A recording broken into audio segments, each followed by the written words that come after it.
Chennai city's current domestic and international airports are designed to serve up to 30 million passengers per annum. But owing to increasing air travel and the state's vision to become a 1 trillion economy soon, the airport capacity is expected to breach in about 3 to 4 years. Hence, coming up with a new greenfield airport at Parandur, nearly 70 kilometers from the city, is the plan. How convenient will this new airport be to commute if the passenger population is primarily from Chennai city?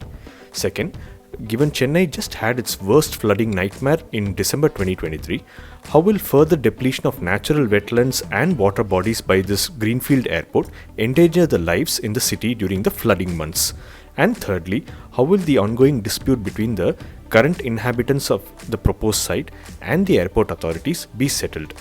Answering all this will help to conclude if the Parandur Airport was a right decision or not.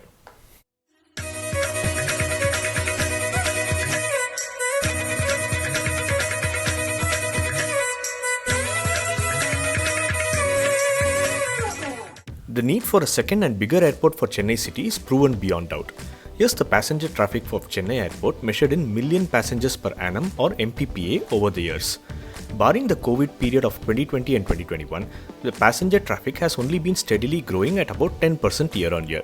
This traffic was being handled through 23 MPPA of airport capacity currently. This got extended to 30 MPPA through re-inauguration of Terminal T4 last year. Passenger traffic is expected to only increase and the state's 1 trillion economy will attract more business travel. The current capacity may hence be breached sometime around 2028. Hence, planning for a new airport to be opened by 2028 is the right decision.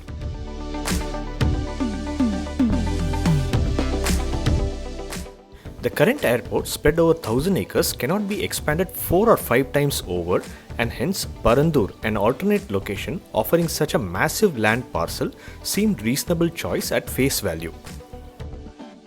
Before critiquing Parandur's distance from the city, let's level set the proximity question with other large cities in India.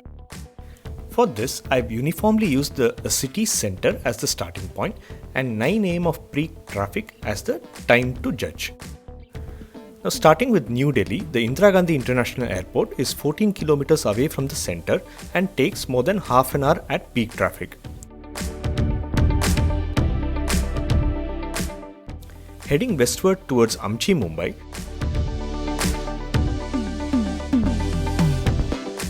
the Chhatrapati Shivaji Airport is 10 kilometers away from the center and takes similarly about half an hour. Off now to Hyderabad, the Rajiv Gandhi International Airport is more than 30 kilometers away and takes about a similar 30 to 40 minutes from the center. Last, Namma Bengaluru's Kempegowda International Airport is about 35 kilometers away and takes 40 minutes at peak time.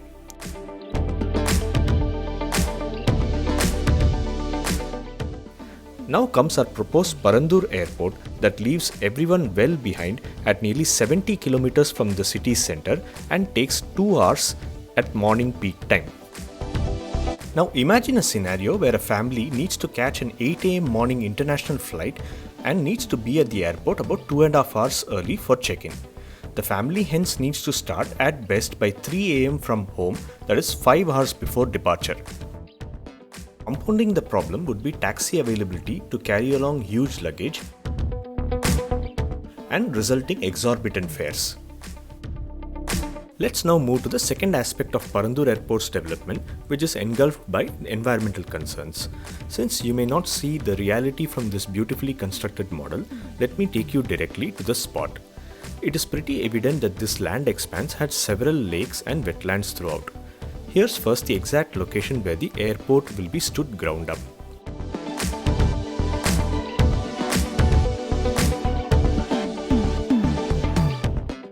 There are not one but 2 runways that you can see which will run over water bodies. The airport is also going to be locked on one side by the proposed Hoskote to Sri Perumbudur highway for better connectivity. The airport's primary link would, however, be with NH48 or the existing Bangalore highway, the link being an elevated expressway. While not in the original Phase 2 plan of Chennai Metro, the orange line that will end at Poonamali is planned to be extended all the way up to the airport. With so much construction, mass wetlands are going to be replaced with permanent concrete that is going to worsen the city's capacities to drain cyclonic floods forever. Last issue engulfing Parandur Airport is the livelihood and resettlement of villagers who would be displaced by this construction. 13 villages would be directly impacted here.